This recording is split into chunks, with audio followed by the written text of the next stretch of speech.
Right Girl Movement is an underground feminist punk movement that started in the 1990s and is often associated with a third wave. یہ ایک under ground feminist چونکہ یہ باہر public spare میں یا اس debate میں یہ movement زیادہ نہیں آئی, لیکن یہ ایک انڈر گراؤنڈ فیمنسٹ موومنٹ تھی جو کہ تھرڈ ویو آف فیمنزم سے اس کا تعلق ہے.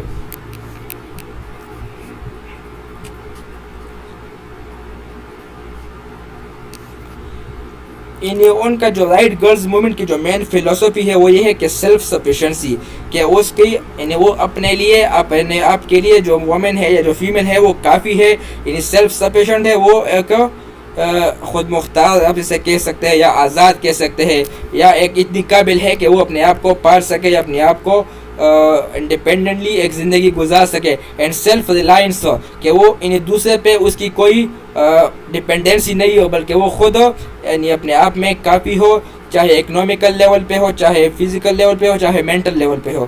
تو ان کا یہ جو رائٹ گرل موومنٹ ہے وہ اس کے بارے میں ہے.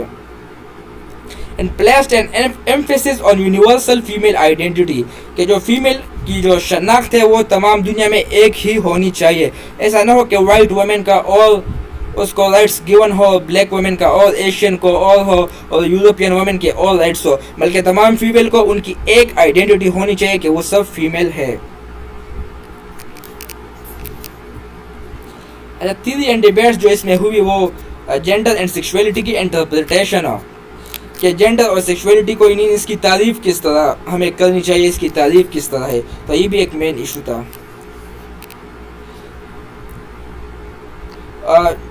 فیمنسٹ کے آپس میں بھی میں نے آپ کو بتایا نا پچھلے سلائڈز میں بھی ہم نے پڑھا کہ جو بعض ایشوز پہ فیمنسٹ میں آپس میں بھی اختلافات تھے. تو یہ اختلاف اس میں یہ بھی تھا کہ جو سیکسز ہے یعنی آیا اس میں کوئی امپورٹنٹ ڈفرینسز ہے یا نہیں ہے, یعنی جو مین یا وومن ہے, پھر فیمیل میں جو لیسبین ہے یا اور قسم کے ہے, تو ان میں کوئی ڈفرینسز ہے امپورٹنٹ یا نہیں ہے. تو یہ بھی ایک ڈیبیٹ فیمنسٹ میں اس وقت چل رہی تھی. اور جو بعض ہے وہ جو بعض فیمنسٹ تھی وہ یہ کہ ان کے مطابق جو کوئی بھی انہیرنٹ ہو یعنی پیدائشی یا جس وقت ان کی برتھ ہوتی ہے کوئی ڈفرینسز اور سیکسز میں نہیں ہوتی, بلکہ یہ جو جینڈر رولز ہے جو سوسائٹی پر آپ کو یہ رول دیتی ہے کہ آپ نے یہ کام کرنا ہے, یہ کام آپ نے نہیں کرنا, وہ پھر ان سیکسز میں ڈفرینشیٹ یعنی فرق پیدا کر دیتی ہے, ڈفرینسز پیدا کر دیتی ہے جو سوسائٹی ہے. یعنی inherently there is no difference between sexes. The fourth wave, this is an important question that whether we are still in the third wave or if we have entered into the fourth wave of feminism and we are living in the fourth wave of feminism. So this is a question and the history will answer it that was there a fourth wave or not, only there are three waves of feminism.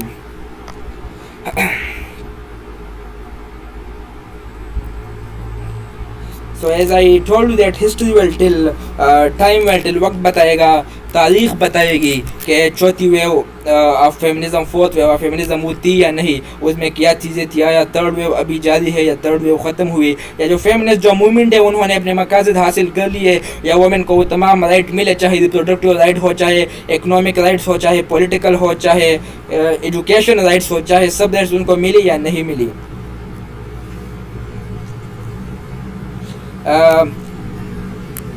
We are definitely not in the post feminism phase, only we live post patriarchy. patriarchy آپ کو میں نے بتایا تھا کہ وہ patriarchy وہ system ہوتا ہے جس میں میل کے پاس ہو یعنی جو پورا کنٹرول ہو, چاہے پاور ہو, یعنی جو فیملی کا جو ہیڈ ہے وہ میل ہوتا ہے. کسی بھی چیز میں آپ کو میل سے یعنی پوچھنا ہوتا ہے کہ میں نے یہ کام کرنا ہے یا نہیں کرنا. تو ہم پوسٹ فیمنزم فیز میں نہیں ہے کہ فیمنزم ختم ہوئی, ابھی ہم اس سے آگے کے فیز میں ہے, لیکن ہم ضرور پوسٹ پیٹریارکی فیز میں ہے. So this is the end of the waves of feminism we studied here. We will move to the next topic and next lecture. Till then, thank you and do not forget to subscribe the channel.